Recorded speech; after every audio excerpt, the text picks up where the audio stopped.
this generation of journalism is quite different in the sense that journalists or some news outlets, do put up or put out some sensational headlines just to, pull traffic to a particular article, or let's say a report.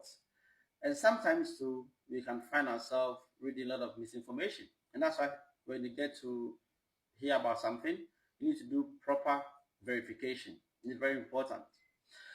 It was reported that by Marca, that UEFA sanctioned on Lamine Yamal and Lewandowski, and they say both failed to comply with regulations in the anti-doping control.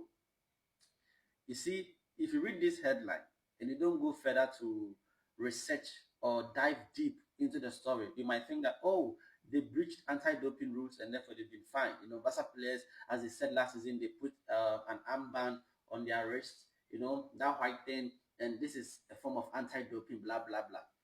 And that is one thing, But the real story is that, let me read it to you, is that it wasn't only Lamine Yamal and also Landowski, but also Hansi Flick. And there is a story. The story says that there were 3 fines today against Barcelona. One, Lamine Yamal and Lewandowski arriving few minutes late to a doping test. After the Inter match in the Champions League last season, players were required to leave the pitch immediately to the anti-doping section to get tested for this. But the players delayed, and that's how they were both fined in this act. You understand? Another fine for Hansi Flick and his staff for inappropriate behavior during the match, and another fine for fans lighting fireworks and throwing objects at Montjuic. So these were the fines. But Marca didn't state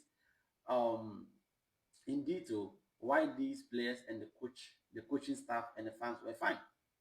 You understand? But then they went on to put up the fine for breaching or breaking anti-doping rules, etc. And if you don't dive deeper into this, it becomes an issue. Talking about an anti-doping test now, Real Madrid TV, they always use their television to pressurize or to view their concerns, complaints in and out. We saw that last season. And there were even reports that we're going to be sanctioned by the RFEF disciplinary committee. We don't know how far that case has gone in recent times.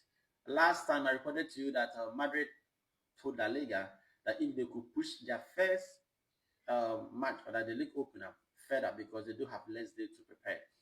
On their TV, Madrid TV, they started again. Now, that is the first years of the season. This is not about refereeing. It's about fighting the La Liga committee, for turning down their request to move their game against Osasuna, to a later date, because they feel like they don't have enough time to prepare for the season because they participated in the Club World Cup. And this is not the fault of the league, because you chose to play in the Club World Cup to make money, and you have to pay the consequences for that. Besides, you haven't prepared enough or well enough for the season. Now, to their television channel, they posted that Barcelona have about 33 days to prepare or to have a good pre-season before the campaign. Atletico Madrid have 27 days also to prepare for the coming season, and they have just 15 days. Who sent you? We don't. Nobody cares. No one cares. So this is a recent complaint after the whole sanction last season, maybe threatening to break them to the disciplinary committee for using the television to pressurize the referee committee and etc. This is the latest from Madrid TV.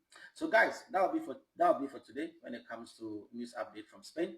And let me know your opinion in the comment section. Remember, this is Football Updates 25 on YouTube and also on TikTok. If you haven't subscribed yet to the channel, please do subscribe, like and share this video, and I'll see you guys in the next video.